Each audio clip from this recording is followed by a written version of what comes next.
परंतु राम को वन भेजूंगी। आज राजा दशरथ ने गुरुदेव वशिष्ठ से कहा कि गुरुजी, आप कोई मुहूर्त बताइए जिसमें मैं राम का राज्याभिषेक कर सकूं। क्या पता यह वृद्ध शरीर कल रहे न रहे।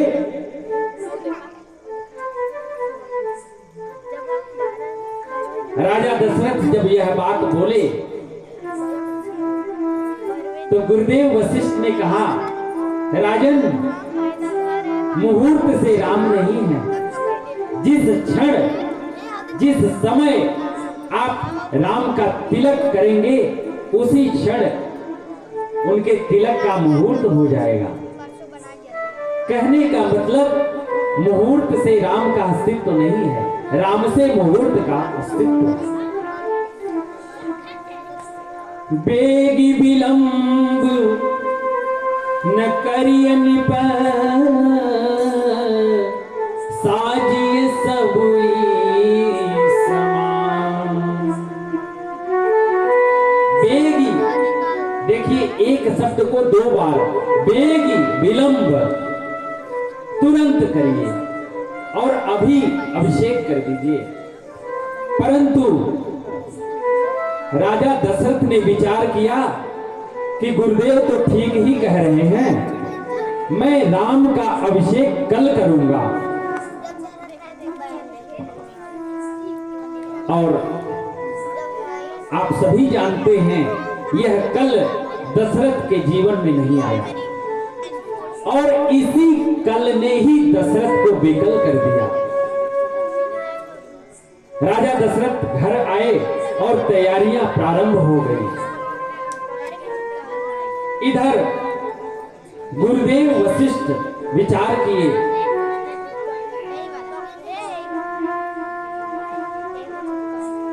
कि राम के राज्याभिषेक में जो सामग्री लगेगी उन सबको आदेश देकर मंगवाया और अभिषेक की तैयारियां प्रारंभ हो गई। गुरुदेव वशिष्ठ आए और 9 से ऊपर सेवक सदन 9 से आए और राम को अभिषेक से पूर्व क्या क्या नियम व्रत पालन करना है बताने लगे। हरे सेवक सदन स्वामी आगमनु, हरे सेवक सदन स्वामी आगमनु, मंगल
गुरुदेव को अपने द्वार पर देखा तो प्रणाम करके प्रभु कहने लगे कि आपने मुझे क्यों नहीं बुलवा लिया।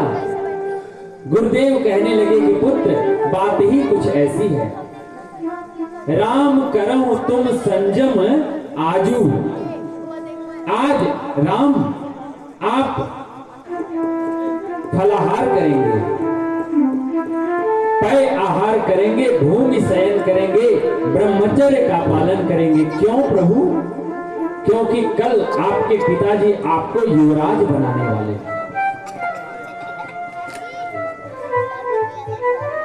बात बात में संकेत कर दिया कि पुत्र, तुम्हें अब आगे की तैयारी कर लो। देखिए यहां चौपाई कितनी बढ़िया कही गई कि राम करो तुम संजम आजू, जो विधि कुशल निभावे काजू। यदि ब्रह्मा जी इस रात्रि को कुशलता पूर्वक पार कर दिए तो आप युवराज बनोगे। देखिए आप सभी बैठे हैं, किसी व्यक्ति को सुबह से शाम तक खूब प्रशंसा करिए, बड़े धर्मात्मा है, महात्मा है, श्रेष्ठ विचार है, श्रेष्ठ संस्कार है, परंतु सब कुछ कहने के बाद लेकिन कह दीजिए, क्या हुआ? पीछे का सब सुन, अब जो कहेंगे यही। ये आज गुरुदेव ने इशारा कर दिया कि पुत्र, ये रात्रि पार होने वाली नहीं है, आगे की तैयारी कर लो। राम जी समझ गए और इस अयोध्या कांड में हम आपसे निवेदन करें, गुरुदेव वशिष्ठ न सिर्फ राम को ही संकेत किया था, भरत को भी संकेत किया था कि पुत्र राजगद्दी पर बैठना मत, आने वाले दिनों में इसको हम सूक्ष्मता से देखेंगे। यहां राम जी को संकेत किया कि ब्रह्मा जी इस रात्रि को पार करने वाले नहीं हैं। राम जी ने इस बात का विचार किया और सोचने लगे कि यह रघुकुल है, रघुकुल में यह नियम है कि सब राजा अपनी संतति को भार सौंप कर वन को जाते हैं। मैं 4 भाइयों में बड़ा हूं, अगर मैं राज्य में फंस गया तो हमारे आने वाले दिनों में जो मेरी लीला है वह बाधित होगी। गोस्वामी तुलसीदास जी जब हनुमान चालीसा लिखे तो उसमें एक लाइन लिखे हैं, सब पर राम तपस्वी राजा। अगर राम जी तपस्वी बन के 14 वर्ष के लिए जाते नहीं तो यह चौपाई कुछ और होती और शायद हम और आप उस राम जी की कथा को गायन नहीं करते। राम जी तैयारी कर लिए, देवताओं को कहा कि हाथ पर हाथ धरकर बैठे रहोगे, कल युवराज बन जाऊंगा तो छुटकारा मिल जाएगा तुम लोगों को। देवताओं ने प्रेरित किया विघ्नेश्वरी मां सरस्वती को। पहले तो मां ने मना कर दिया ना, आप कहते हो कि अयोध्या में नित्य गान चल रहा है, उस उत्सव में मैं भंग करूं, विघ्न डालूं। देवताओं ने कहा मां ये राम जी की इच्छा है। मन मारकर मां गई और लगी ढूंढने, तो ढूंढते ढूंढते कोई नहीं मिला। जब निराश हो गई तो नजर पड़ी नाम मंथरा मंदमती चेरी कई के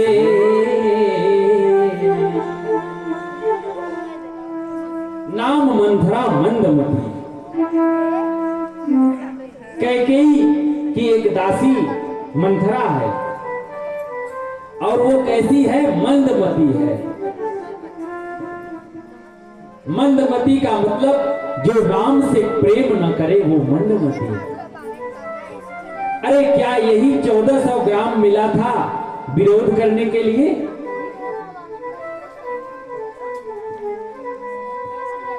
जो मनुष्य का तन पाए और इस तन को सवार कर भजन न कर पाए वो मंदमती है। मंथरा को अपजस की पिटारी बनाई और सरस्वती मां की औकात नहीं थी कि मां कैकेयी की मति पलट दे। क्यों? क्योंकि मां कैकेयी जितना प्रेम राम से करती थी और कोई नहीं कर सकता था। मंथरा के संपर्क में मां कैकेयी आई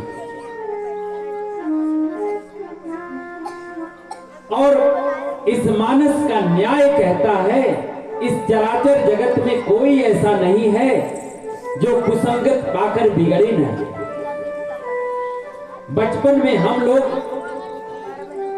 संभवतः कक्षा 7 या 8 में एक दोहा पढ़े थे कि जो रही उत्तम प्रकृति का करी सकत कुसंग और चंदन विष व्यापत नहीं लिपटे रहे भुजन। तो जो रही उत्तम प्रकृति, चंदन विष, अच्छा चंदन पर विष का प्रभाव नहीं पड़ा तो क्या विष पर चंदन का प्रभाव पड़ा? कहने का मतलब सर्प भी सुगंधित हुआ नहीं। जब उत्तम प्रकृति का होगा तब उस पर कुसंग का प्रभाव नहीं पड़ेगा। हमारी प्रकृति वैसी नहीं है। क्षमा पूर्वक कहना चाहूंगा, एक उत्तम प्रकृति है, एक मध्यम है, एक निम्न है और एक अधम है। हम उसमें नहीं आते हैं। उत्तम प्रकृति होगी तब हमें दुख सुख सरिस भाव लगेगा, एक भाव। यहां मां कैकेयी का जो प्रकृति है वह उत्तम है, लेकिन कुसंग का प्रभाव धीरे धीरे जीवन में पड़ता है। आज कुसंग के प्रभाव में आकर मां कैकेयी ने राजा दशरथ से 2 वर मांग लिए। वो कैकेयी कहती हैं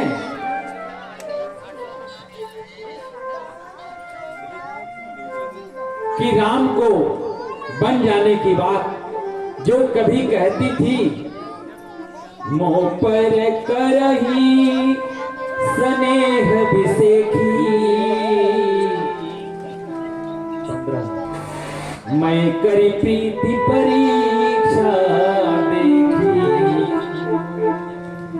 मोह पर करही स्नेह विसेखी, ये जो राम है ना मुझ पर विशेष प्रेम करते हैं। ये बात कैकेयी किससे कह रही है? मंथरा से। और मैं करी प्रीति परीक्षा देखी। देखिए जहां संशय होता है वहीं परीक्षण करने की नौबत आती है। यही एक वाक्य ने मंथरा को कैकेयी की मति में प्रवेश करने के लिए रास्ता दिखा दिया। इसका मतलब कैकेयी को भी कभी परीक्षण करने की जरूरत हुई थी। मैं करी प्रीति परीक्षा देखी और जो विधि जन्म दे कर छोहू हो राम सिय भूत पुतोहू।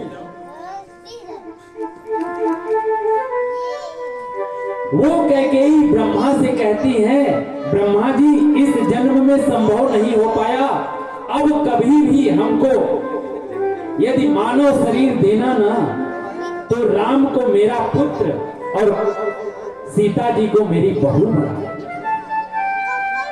जो अभी कुछ ही पलों में राम को वनवास भेजने वाली है। आज राम की इच्छा से मां कैकेयी ने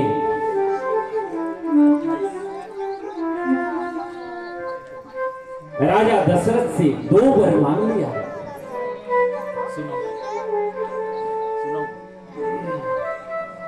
क्या कहते हैं? और सुनहु यह प्राण प्रिय भावत जी का, और सुनहु यह प्राण प्रिय भावत जी का, देहु ये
मां कैकेयी कहती हैं कि सुनो प्राण प्रिय भावत जी का, देहु एक बर भरत ही टीका। मैं जो पहला वर मांगने जा रहा हूं उसमें राम के स्थान पर भरत का तिलक। राजा दशरथ सुनकर कांप गए, लेकिन अपने आप को संभाला।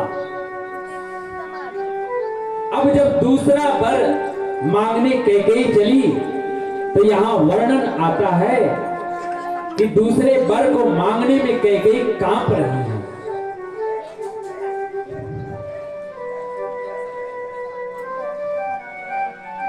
मांगहूं दूसरे वर कर जोरी, क्यों डर है इस वर के मांगने मात्र से इस अयोध्या में अनर्थ हो जाएगा कि पुरवहुनाथ मनोरथ मोरे, मेरे मनोरथ को पूर्ण कीजिएगा नाथ। मैं हाथ जोड़कर आपसे विनती कर रही हूं। दूसरा वर क्या है कि तापस वेश विशेष उदासी,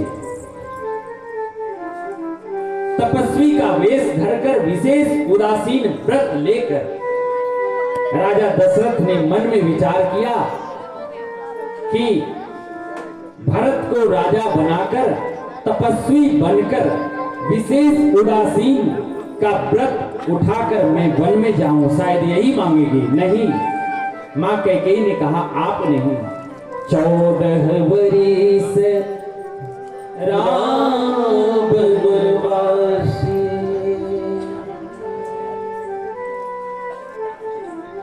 14 वर्ष राम वनवासी। जिस प्रकार से हाथी बूढ़ा हो जाए, उसके सम्मुख अचानक कोई सिंह आकर दहाड़ मारे तो हाथी की जो मनोदशा होगी वो दशरथ की हुई। चीखने लगे, चिल्लाने लगे और यहां अनेक प्रकार से कैकेयी को मनाने का प्रयास किया,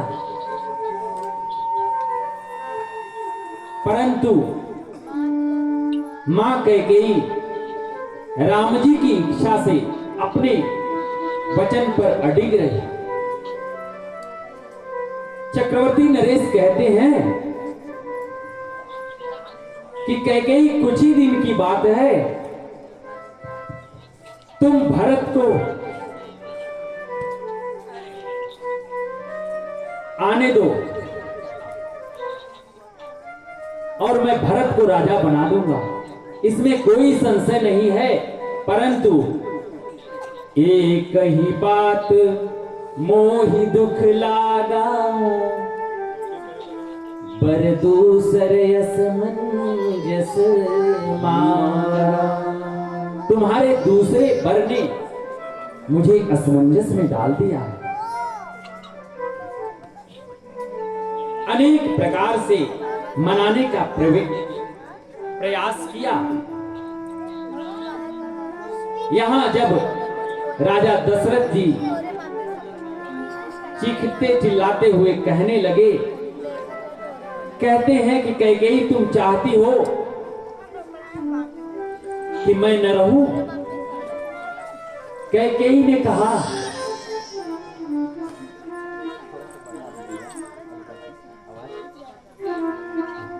कैकेयी ने कहा, क्या आपको लगता है कि राम के वन जाने से आप ही प्रभावित होंगे?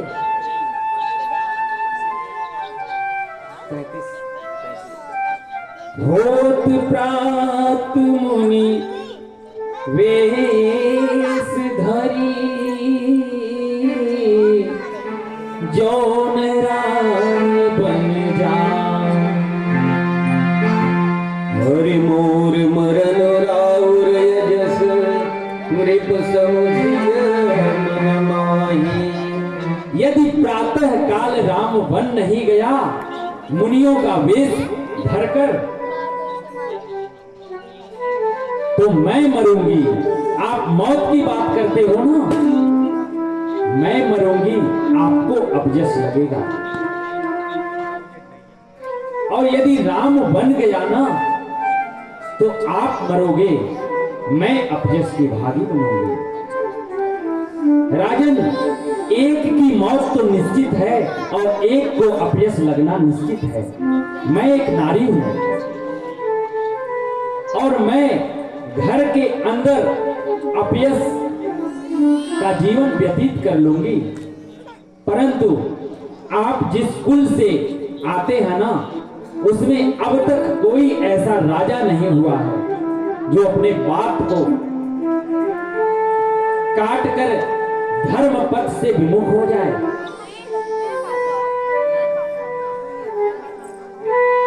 यही सोचते सोचते भोर हो गई और भोर हुई। आज समस्त प्रजाओं ने देखा कि पछिले पहर भूप नित जागा। राजा दशरथ जो ब्रह्म मुहूर्त में नित्य उठकर दैनिक क्रियाओं से निवृत्त होकर राजपाट को देखते थे, आज वो उठे क्यों नहीं?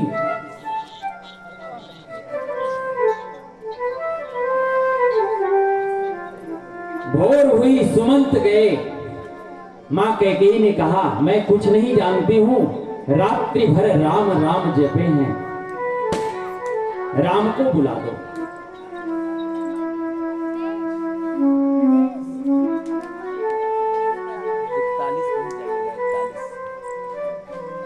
रात्रि भर राम राम कहे हैं। अब प्रभु आए और जब प्रभु ने प्रणाम किया अपने पिताजी को, तो चक्रवर्ती नरेश की मूर्छा जगी और आज राम को गले लगाया। गले लगाकर राजा दशरथ जी ने आज मन ही मन बाबा विश्वनाथ से एक प्रार्थना की। आज विश्वनाथ से कहते हैं कि हे बाबा, आप तो आशुतोष है ना, आप समस्त जीवों को तुरंत तोष प्रदान करने वाले हैं। आज तक बाबा जितने भी पिता हुए हैं वो सभी यही आपके पूजनों प्रांत मांगे होंगे कि मेरी संतति मेरी आज्ञा का पालन करे, परंतु मैं ऐसा अभागा बाप हूं जो आज आपसे मांग रहा हूं कि मेरी संतति मेरा राम मेरी आज्ञा का पालन न करे। आशुतोष तुम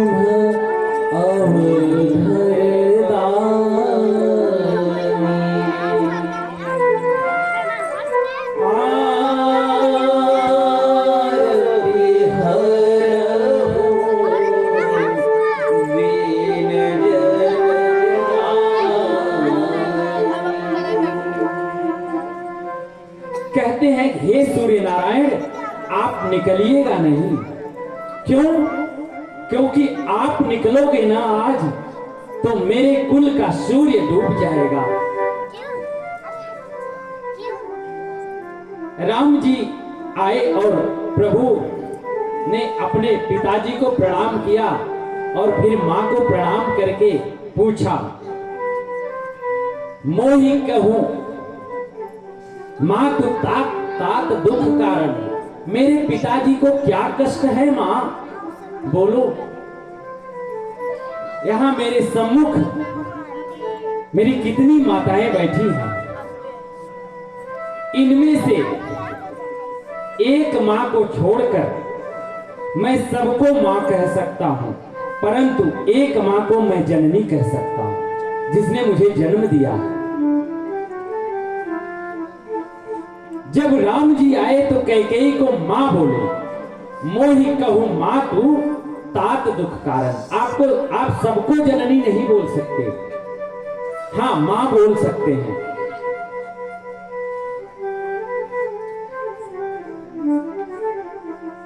मां से पूछा कि मेरे पिताजी को क्या कष्ट है, और जब मां ने कष्ट बताया तो भगवान की भाषा बदल गई। सुनो 41 सुनो कहते हैं, अरे सुनु जननी सोई सुत बड़ भागी, सुनो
पिताजी के दुख का क्या कारण है। जब दुख को सुना तो कहते हैं सुन जननी। अरे मां, एक कौशल्या मां है जिन्होंने अपनी कोख से मुझे जन्म दिया, परंतु आपने तो इस राम को मर्यादा पुरुषोत्तम बना दिया। आज मेरा दूसरा जन्म हुआ।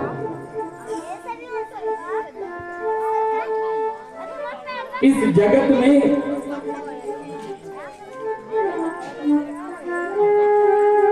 तनय मात पितु दोष निहारा। माता पिता की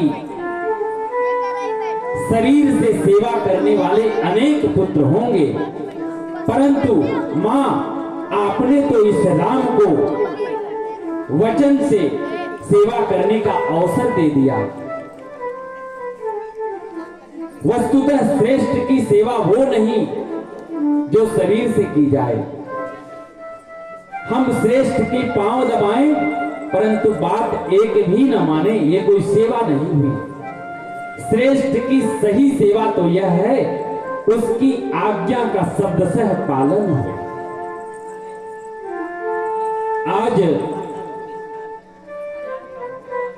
भगवान ने कहा ऐसी संतति दुर्लभ है जो माता पिता के चरण में नहीं वचन में प्रेम करे, और ये सौभाग्य आज राम को प्रदान कर दिया। धन्य है जननी। भरत को राजा बनाकर आज तुमने मेरे साथ बहुत बड़ा उपकार किया। क्या विधाता भी मेरे अनुकूल हो गए, और इस प्रकार से यदि वन में नहीं जाता हूं तो मेरी मूर्खों में गिनती की जाएगी। परंतु मां, थोड़ी बात मोह ही दुख है भारी, थोड़े ही बात पिता ही दुख भारी। इस छोटी सी बात पर पिताजी इतना दुखी है। क्या मुझसे कोई अपराध हुआ है? मां ने कहा राम, तुम में अपराध करने की पात्रता ही नहीं, और तुम तो अपराध के बारे में जानते भी नहीं हो। राम जी ने कहा मां, मुझे विश्वास नहीं हो रहा है। मां ने कहा कि बस इतनी सी बात है। भगवान ने कहा अब देखिए, आप मानस के इस अयोध्या कांड को चौपाई के स्वरूप में पढ़िएगा तो एक बार भी चक्रवर्ती नरेश ने राम को आज्ञा नहीं दी। यदि हमें हमारे अंदर चेतना नहीं है तो हम आज्ञा की पालन करने में सक्षम नहीं होंगे, लाख कोई कहे। लेकिन यदि चेतना है तो इशारा ही पर्याप्त है। राम जी प्रणाम करके गए मां कैकेयी के पास, मां कौशल्या के पास, और कौशल्या से कहते हैं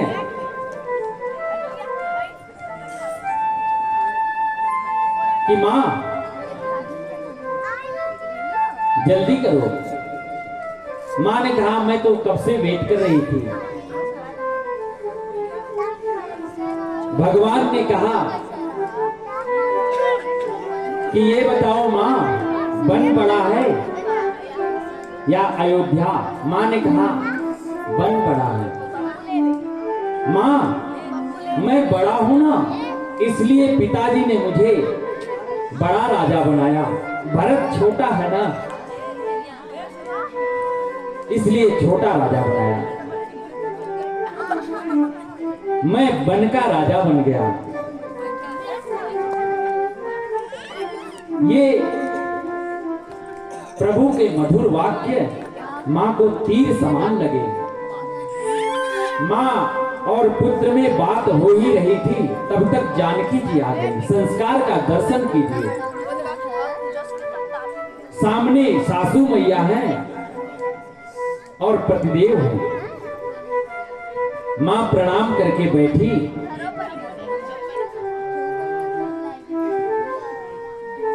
और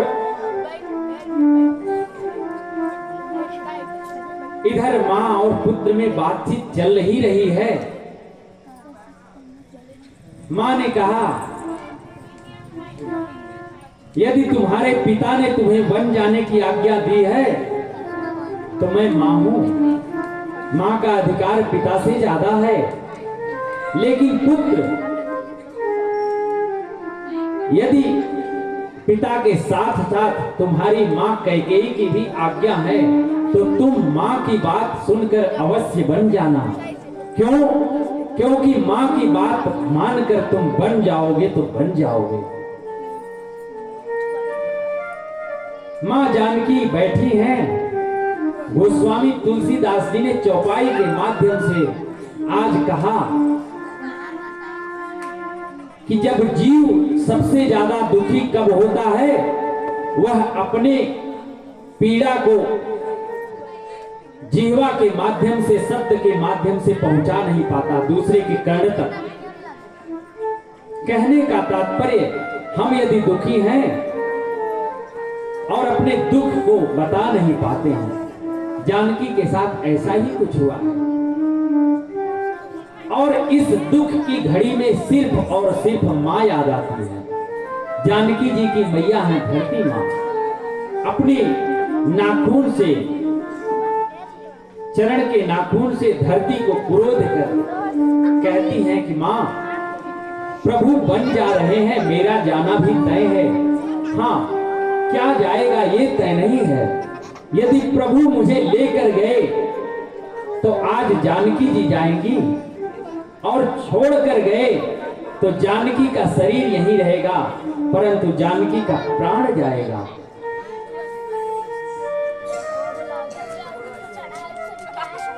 प्रभु ने जानकी को भयावह दृश्य दिखाया, परंतु जानकी जी ने कहा कि नाथ, इस संसार में एक स्त्री के साथ भाई हो, बहन हो, देवर हो, भाभी हो, सारे संबंध हो, सारे संबंधी हो, परंतु उसका पति न होना तो उसके लिए सब फीका है। इस बात को सुनकर प्रभु ने आज्ञा दे दी। तब तक लक्ष्मण जी आ गए, और लक्ष्मण जी आए तो प्रणाम करके कहते हैं, देखिए मेरे लिए क्या आज्ञा है। प्रभु ने कहा, भैया, पिताजी दुखी हैं, और देखो ना, भरत और शत्रुघ्न भी नहीं है। मैं वन को जा रहा हूं, तुम यहां रहो। लक्ष्मण जी ने कहा, कौन पिताजी? भगवान ने कहा, अरे मेरे और तुम्हारे पिताजी आपके होंगे, मेरे लिए तो आप ही सर्वस्व हैं।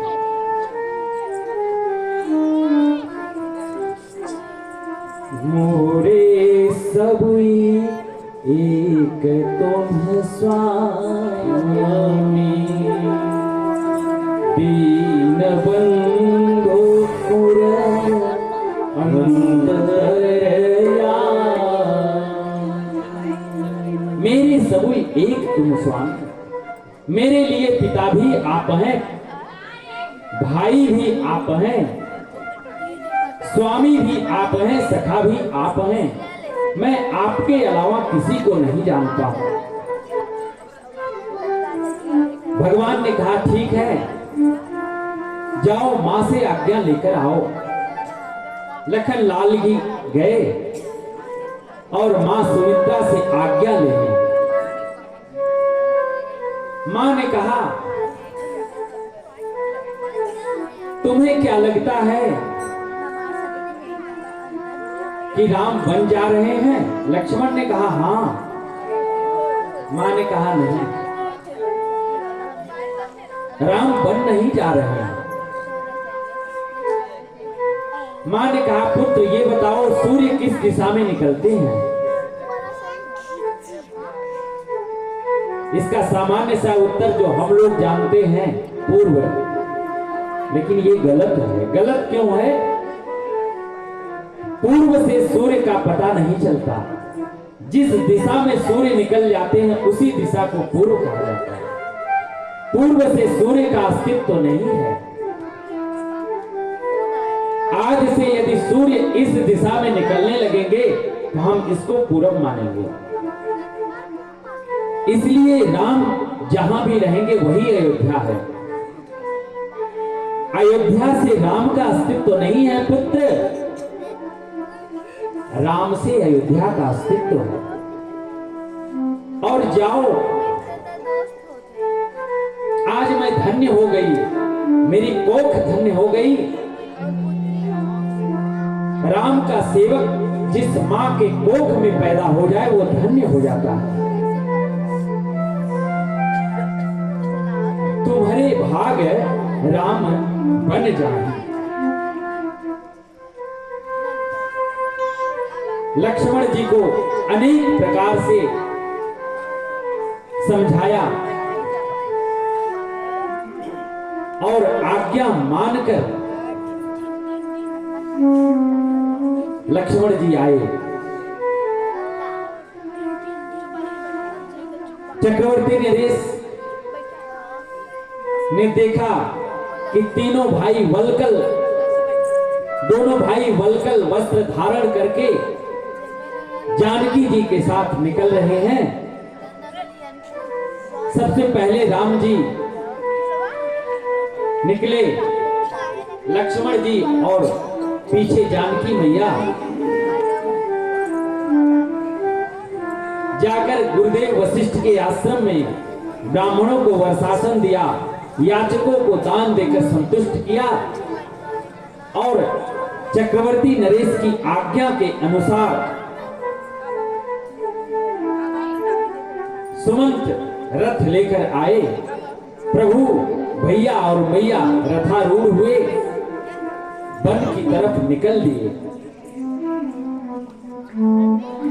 चलते चलते प्रभु सजीवन साज समाज वनिता बंधु समेत विप्र बंधु गुरुजन सभई चले करी सबही अचेत। सबको अचेत कर कर चले। अवध का समाज पीछे लग गया। क्यों? क्योंकि अवध कहां जहां राम निवासी। प्रथम दिस तमसा नदी पर विश्राम हुआ। संपूर्ण प्रजा थकी थी, सो गई। प्रभु ने अपनी माया शक्ति को प्रेरित करके प्रजा को गहरी निद्रा में सुला दिया और अर्धरात्रि में तात सुमंत से कहा कि खोज मारी रथ हाकहु ताता। आप रथ के चिन्ह को मिटाते हुए आगे बढ़िए। क्यों? क्योंकि जब रथ का चिन्ह मिलेगा तो प्रजा उसी दिशा में भागेगी। भगवान रथ पर बैठकर अगले दिन के तीसरे पहर में श्रृंगवेरपुर पहुंचे।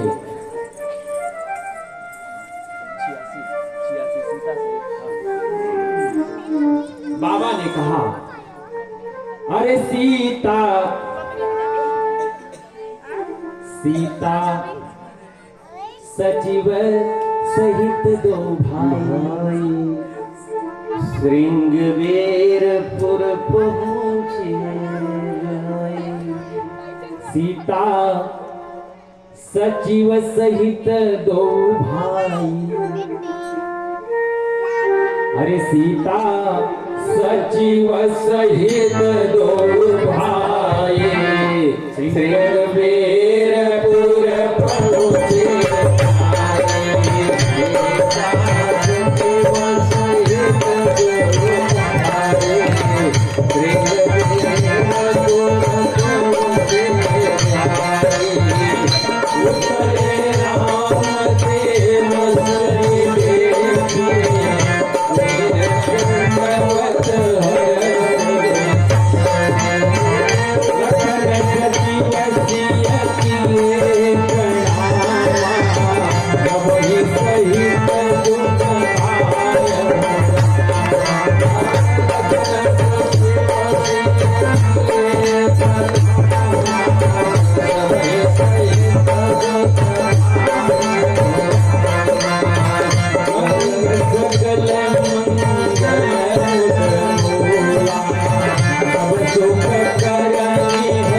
सीता सचिव सहित दो भाई श्रृंगबेरपुर पहुंचे जाई।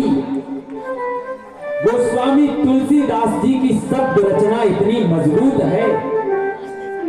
देखिए यहाँ तुकबंदी में लिख भी सकते थे कि सीता सचिव सहित दो भाई श्रृंगबेरपुर पहुंचे आई। आई और जाई में अंतर है। जाई का तात्पर्य कि हम यहाँ हैं। तुलसीदास जी कहते हम प्रभु के साथ जाने लायक नहीं हैं। कोई वहां की बात तब करेगा जब यहां बैठा रहेगा। पहुंचे जाई, और जब पहुंचे आई का मतलब हम भी श्रृंगबेरपुर में हैं। उतरे राम देव सरी देखी, गंगा जी को देखकर प्रभु रथ से उतरे और प्रणाम किया। देखिए संस्कार कहने के लिए नहीं है, रहने के लिए है।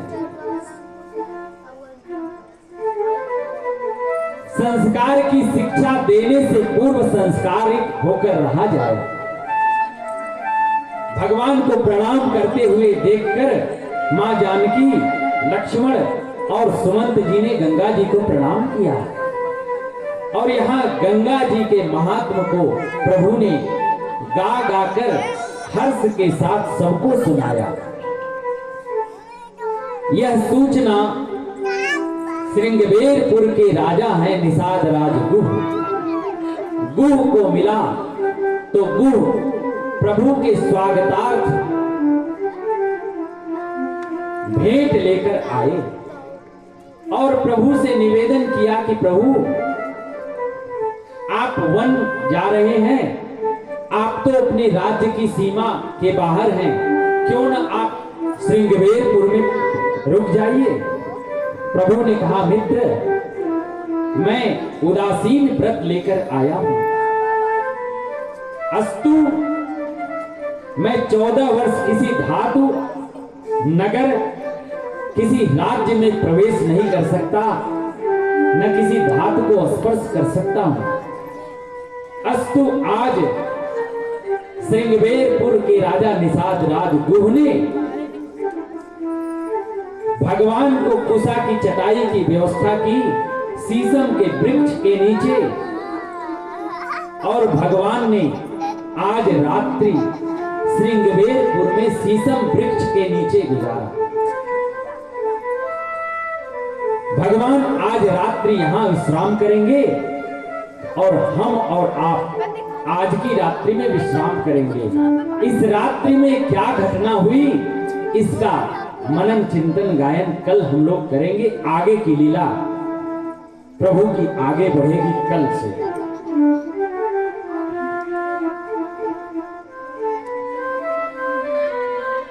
हम लोग अपने घर जाएं, उससे पूर्व 2 मिनट भगवान का स्मरण कर लिया जाए।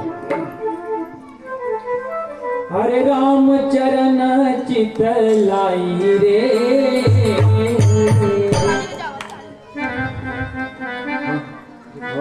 हरे राम चरण चित लाई रे, भजो राधे गोविंदा।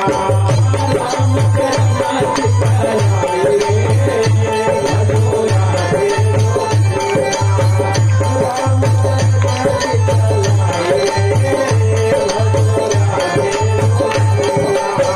राधे गोविंदा भजो माधव गोविंदा, राधे गोविंदा भजो माधव गोविंदा।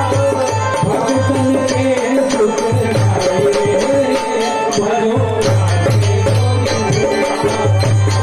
भक्तन के सुख गाए रे, भजो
राधे गोविंदा।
राम चरण चित लाई रे, भजो राधे गोविंदा। चित लाई रे भजो राधे गोविंदा।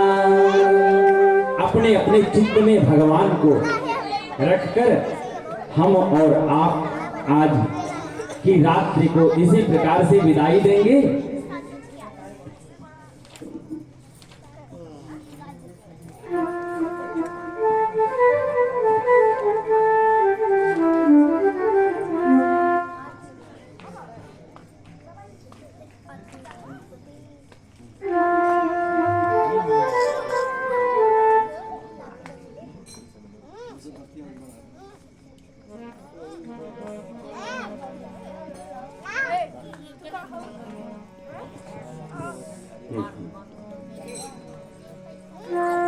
हरिहर देवद बिहारे के लखन सिया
यथास्थान बैठ जाइए 5 मिनट कल के लिए। तब तक हरे राम राम राम सीता राम राम